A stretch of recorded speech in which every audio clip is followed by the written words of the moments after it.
Good morning, good afternoon, and of course, good evening, traders from across the globe. Welcome to my 2465th edition of Short-Term Trading Live with Oscar. Thank you for tuning in.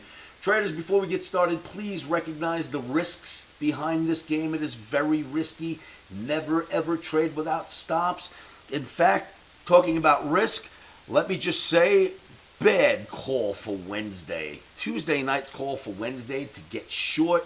Absolutely wrong, kids. My sincere apologies. The only thing that went down on Wednesday was my trading account. Sorry about that. I'm sure yours did too. Now, in all reality, for the Omniacs that followed the trades that I put out, we got short Tuesday night into Wednesday. The market broke for 25 points. We took the profit. Then we shorted it again when it went all the way back up, and it kept on going and stopped us out. So we sort of, we lost a few bucks today. We were not on the wrong side, because first we were on the right side, then we were on the wrong side. But the idea behind selling it was absolutely incorrect. It went straight up on Wednesday. It did not go down. So, traders, let me show you what's going on. Again, my apologies for Wednesday. Let's move forward, head down, nose to the grindstone, on to the next trade.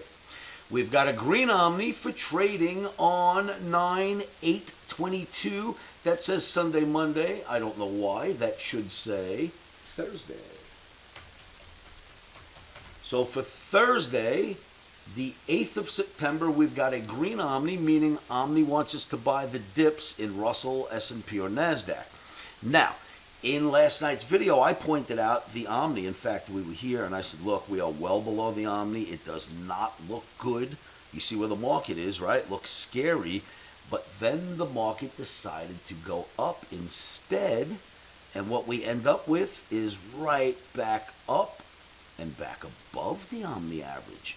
So, what else happens? Well, now that happened, I drew in my technical analysis and look at the support line that is now valid because it hits 3 major points. Right? Now you've got point 1, well, point 3 I should say. Now you've got point 1, point 2, point 3. That makes this a valid support line. So, lo and behold, we come under that Omni average, hit the support, right back above the Omni average, and my Omni arrow flips. And that is what it is. So again, my apologies for Wednesday, but hey, forget Wednesday. Now let's move on to Thursday.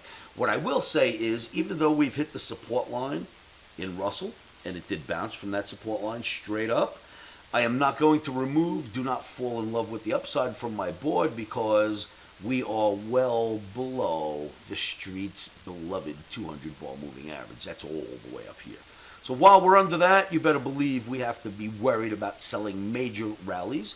But for now, as day traders, we will be buying dips for day trading, selling major rallies for longer term thinking. So that's what we're going to be doing in the Russell 2000 for trading on 9/8/22 and or S&P NASDAQ, wherever we can get a fill. But you know what, traders? There's something bigger out there. Let me see if I have this drawn up for you. I had a picture I wanted to show you. Yes.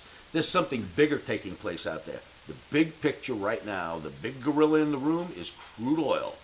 Now, if you remember, I showed you this chart a while back, over a month ago, when we were up here, and I gave you 2 projections, 83 and then 77. This is the same chart, same projections.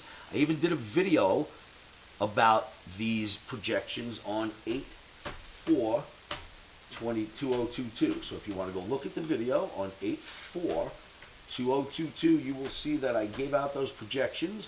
We already had them, and we had this chart, and we knew what they were, but I actually put them out in a video on 8/4 if you want to go look at that. So the projections, while we were sitting at 103, the projections were for 83 in crude and then 77. At the same time, I did a very long-winded illustration to explain to you that if crude gets near the 77 mark, it puts the stock market back in the happy mood.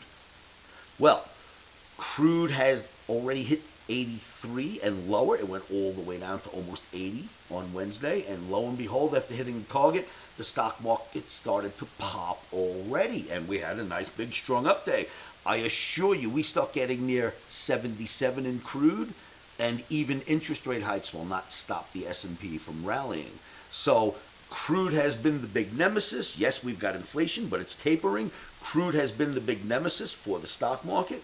Crude is now dropping and hitting our targets. The next one we expect to be hit. Remember, I gave these targets out a long time ago and stayed with them with you in my videos so that we knew we'd end up down here at some point. Look what else happened in the crude for you crude fans. There's also this bear flag that we just broke down from, right? See the red line right there? And watch this. Bear flag right there. All right, let me put a little rectangle around that bear flag for you. Bear flag right there. We fall out of the bear flag, as you see, down to target 183. Target 77 is on its way, and I kid you not, traders, one of the things I know about how this market works is there's usually a number in crude oil that will make the market break, the stock market, or go higher. Now, on the way up, that number in crude was 77.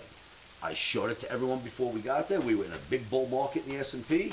We crossed the 77 mark, and immediately the S&P became bearish, right? Well, we are back to that, heading back to that same spot. And what I am telling you is that will very likely be the catalyst that will take us much, much higher. So let's see what's going to happen here. I'm expecting that if crude can get to 77, ES will be going like this while crude's going like that. Traders, thank you so much for tuning in. Please join me at livewithoscar.com. I'll see you in my free live trading room. And remember, stops are in.